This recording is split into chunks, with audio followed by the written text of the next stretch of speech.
Hello, this is Tom from Tom and Ruth Podcasting. I am so sorry I hadn't done a podcast in forever. But today we're going to talk about many different stories today, many. We're going to talk about the 59-day visa, how it seems and what's going on with that, and what knowledge I have about that. Young guys coming to the Philippines, young and old coming to the Philippines, and older guys leaving the Philippines, and we're going to talk about that briefly. We're going to touch a little bit on healthcare, which I know everybody's tired of that, so I'm not going to bring that up. But the main story today is we're going to talk about a young lady. Her name is Pi, and they call her different. I call her Pi because it's Pue or something like that. It's her nickname. I don't know what that means. I don't know. Anyway, she's an American, came here. She got pregnant. She had the baby, and the baby is 11 months old. During that time, the guy did the right thing and said, "I want to marry you." And he's a young guy. He's 30. He's younger than me. He's young. If he's in his 30s, to me, he's like, you're a young guy. 35, something like that. 36, she said. So anyway, had the baby. She's 11. She's 11 months old. And they were living in an apartment over in Cebu. The apartment was a really nice apartment. And so what happened was she said, she reached out to me recently that he left, so I'm going to go back to the States, left her $500, which is, 25,000 peso, a little bit more, for her and her family. She moved back to her mom instead of paying the rent on the apartment. The apartment rent was 10,000 a month, and then plus electric, and then any other water and all that stuff. So really, it's cheap living. 220, something like that, maybe 250 a month. So she found herself in a situation where she moved back in with mama and just took that money and just maintained. But she's not heard from the guy. The guy gets back to the States. It's been now 6 months, and she's not heard from him. He never called her. He never texted her. He never did anything. As far as she knows he took the plane because she saw the tickets, and I saw him. He sent her a video getting on the plane and saw that. Now, that was the last. And she says, "What do I do?" What do you do? So you got a Filipina, you got her pregnant. The baby's 11 months old. He's gone. Maybe he's here somewhere. I don't know. So he's gone. So she contacted I told her to contact the United States Embassy and find out if there's anything she could do. There's nothing she can do. They said there's nothing. It's not like they can extradite him or, get his pay or anything like that.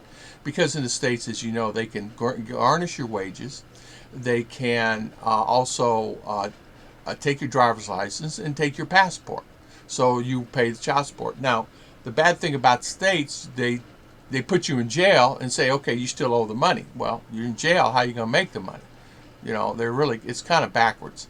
But here in the Philippines, if a guy gets a girl pregnant and he's married to her and he leaves, there are repercussions for that if they can find him. If he's online, he still has to make an agreement to pay and things like that. But the laws are starting to kind of catch up with that. Because there's a lot of guys that get the girl pregnant, but stay with them a year or two, and then decide I found another, and then go to another girl, a younger girl or older girl, whatever, and it happens a lot. But she asked me, she says, "Is there anything that I can do?" And I said, "There's nothing that I'm aware of that you can do. If you talk to the embassy, that's basically it. And I feel so sorry for you." I said, "There's not much I can do for you, from my end." Now, so that's sad. So now she has an American baby in Filipino, and now she's here. Now, one thing I did say this to her, since that baby has, I said, there are things that you can do. Contact the embassy, go more in detail, contact the Social Security office there and ask them, "I have an American baby and I can prove it's an American baby. I have the marriage certificate. Can I get funds? Can I get Social Security? Can I get something? Can I get something from the government because I have an American baby?" You might be able to get something somehow. You might be able to attach your Social Security. I don't know. I'm not that smart. So please let me know what happens, and please keep me aware of that. Okay, done with that story. Next story coming up, a young guy comes here. He runs out of money. He's been here, I say young guy, he's 50, okay? He spends $80,000 building a house and lot, him and his Filipina. They come from Texas. It's a beautiful place. He's about 85% done. Can't find the workers to finish the rest of the work. And he's really distraught and upset and tired. His health has kind of went to the sour. So he's now deciding, okay, I got $80,000 into this. Can I get my money back? No. He's got the house and stuff up for sale. So if you got anybody interested in buying a house in about 5 hectares, let me know. It's up in Visayas somewhere. I would say the name, but I pronounce it wrong, so there's no sense in doing it. But if you're interested, let me know. So the guy says, now I got to go back to the States because the health care, he went to the doctor there, some of the great hospitals, went to some of the best hospitals here, he said, and come to find out he is messed. They cannot do anything. So he's going back to the States. Now that is the fear that all of us Americans should have. If you have insurance, whether you have insurance or not, wait till the time when you need it the most and it's not there for you. Make sure you plan for that. Make sure you have the cash available, whatever cash amount that you think that you will need for your health.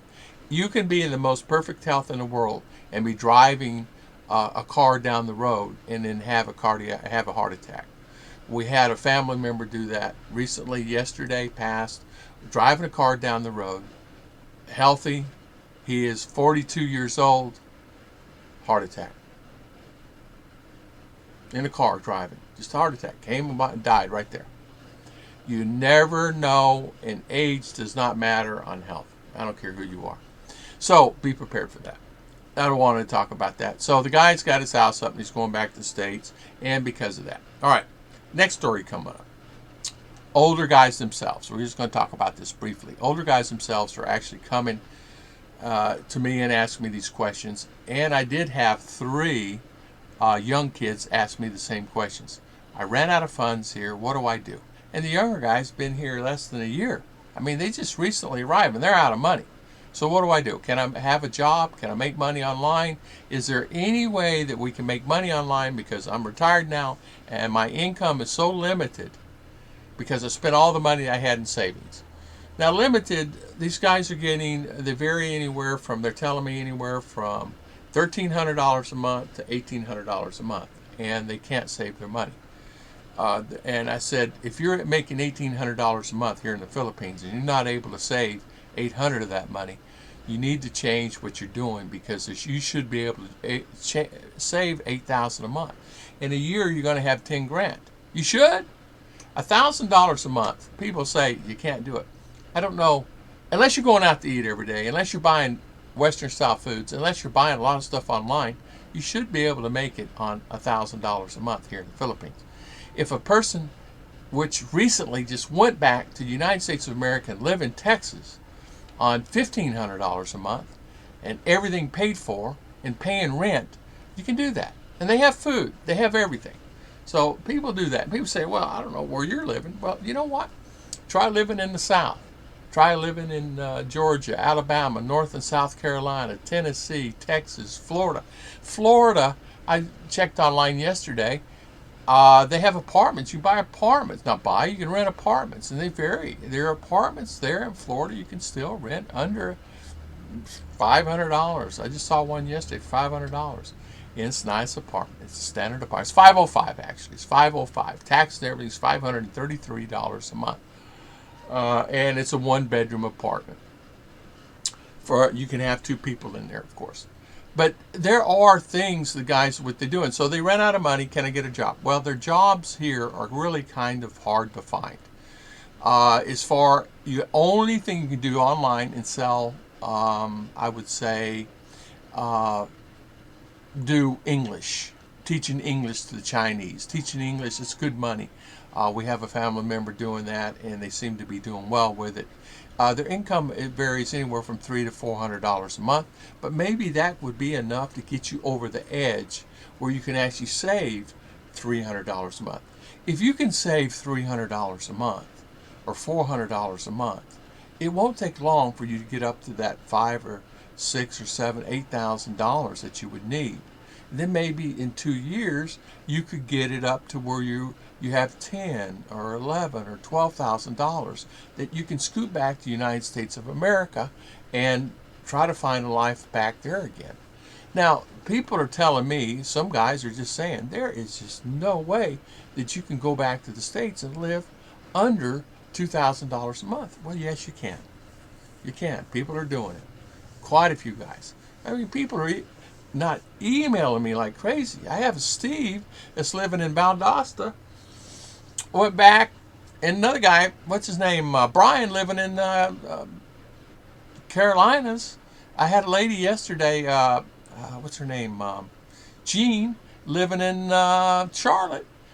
All those guys are living under $2,000 a month. Some are living about $1,200 to $1,500 a month.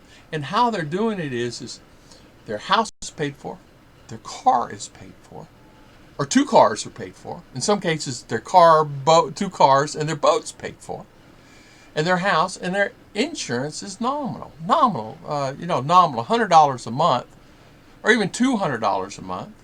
Because the guy's telling me it's $200 a month there where he lives. It says $2,400. He says that's nothing. He said my income is about $1,500 for Social Security, and I'm living fine. Everything is paid for. I don't have to worry about anything. And my health care is supplied by the United States of America government. I have Medicare and Medicaid, and I'm taken care of there. So also, too, that's another thing you got to think about. When you come to the Philippines, there's policies. But once you get to 70, well, actually, a lot of policies changing here now at 65. If you're 65 and above, a lot of insurance companies will not take you. The very first question I got asked when I went to the insurance companies at Blue Cross and Blue Shield and Aetna and United, my age. Where do you live? I live here. Give me your zip code. Okay.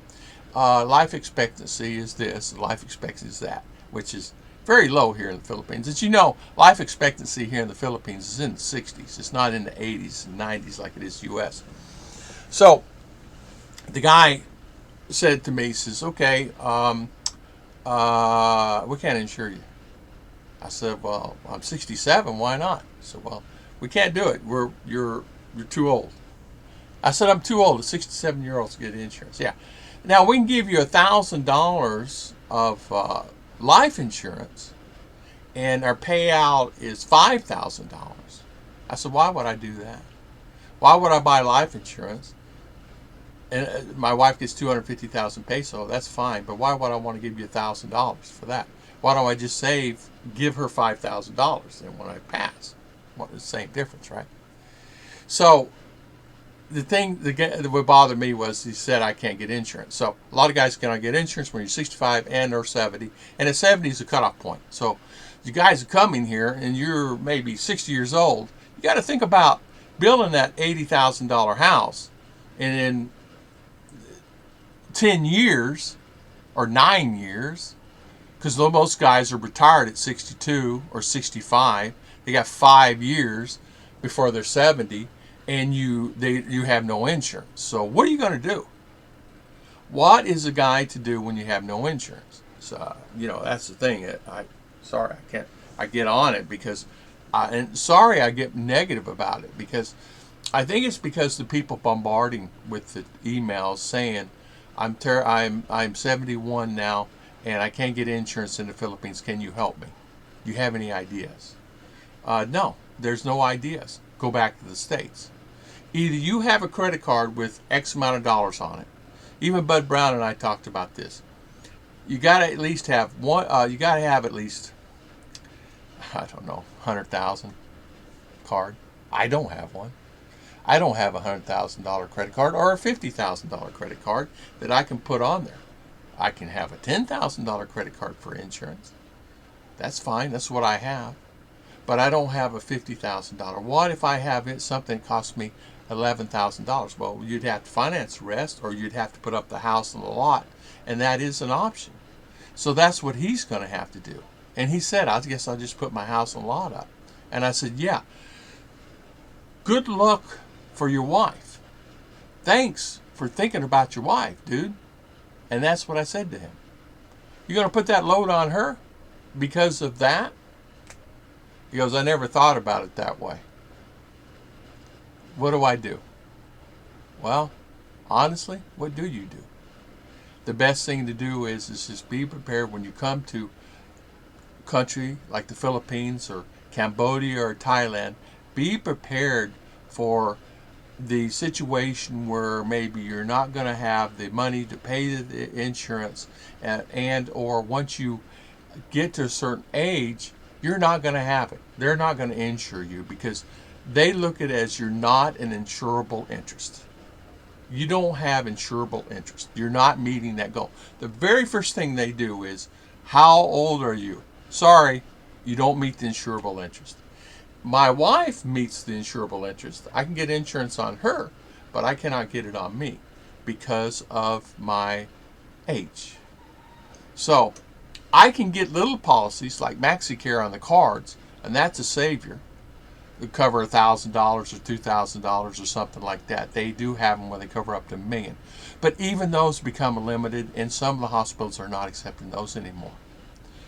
Because of a lot of Americans have been buying those cards, and they find themselves paying more payout than what they're getting in. And you guys understand the story. It's more about filling the well and then having this much come back out and keeping that well full all the time. So I think really, realistically, if you really need to do that, you really need to think about that in detail. So kind of be prepared for that. I feel sorry for some of the ladies that get in a situation that they're with an American and he dies or passes, and then they're stuck with a debt. And stuck with the debt, maybe a loan at FICO, maybe a loan over here, maybe a loan over there, maybe something going on there that they borrowed for the fencing and this and that, and then the lady's saturated with debt. So guys, please think about the things before you do it, so people are not saturated with debt. It's things that people kind of get mad at me about because I tell it like it is. And sometimes some of my subscribers get mad because I tell it like it is, and they decide not to listen to the channel, and that's okay. I made this channel for information. I didn't make it to please everybody on this earth, because I'm not going to. Didn't make it to please all the other people. As you know, I have a lot of channels that I maintain and do now, and even I have some channels that are faceless channels that are monetized, that are just not doing anything at all, but they get the views but no money because YouTube does not like those. So, but I'm trying, just like anybody else, to help maintain and get an extra money because of my thoughts and prayers and my plans to go back to the United States of America and to live there for a period of time, and then, of course, come back here. This is Ruth's home, and this is always going to be her house and our property until, because it's all paid for, taxes are paid up, and they will be paid up. There's no debt on anything. We have no debt. I have a small credit card debt that I incurred, but that can be paid off. So it's, other than that, that's the thing you got to plan on. No debt. So when you build these houses, build a small house. Don't build these big ones that you have to take care of and clean and have to hire maids. Why would you have a house there and come on here and retire, and you got 10 years and all of a sudden you're 70, you have no insurance? Unless you're rich and have lots of money and can write a check for $250,000 or $50,000 or $80,000 for a hospital. A simple thing. Guy broke his arm, right? Goes in the hospital, gets it repaired, it's fractured it, many different places. And an American fell off his motorcycle. He decided, I'm going to go there to the doctor. Went to the doctor. Come to find out, some of the fragments went into areas that penetrated some parts of the arm, and it had to have reconstructed. Well, the bill ended up being about $50,000. It went on and on and on. Had to have stainless steel plate put in part of it. He really broke it on that, riding that motorcycle. That's the reason you don't catch me on motorcycles here, because it's too dangerous. You get, just saying. But anyway, $50,000 cash. So he had about 22,000, he said. The other, they would not let him out of the hospital. He says, okay, I have land. How about if I put up this land? Now, the land he bought, he paid $2,000 for it. They said, okay. So he didn't give them the land, but he signed the land up and they let him out. And he's making payments on that. But one thing that bothered him, he says, why did it cost $50,000? So he goes back in and he starts searching the bill. And he goes in there. And there was aspirin. They charged him 900 peso for $18 for Advil. Q-tip, a Q-tip, they charged him 900 peso. I'm sorry, 900 peso for a Q-tip. To use Q-tip, and a Q-tip on his arm and other things.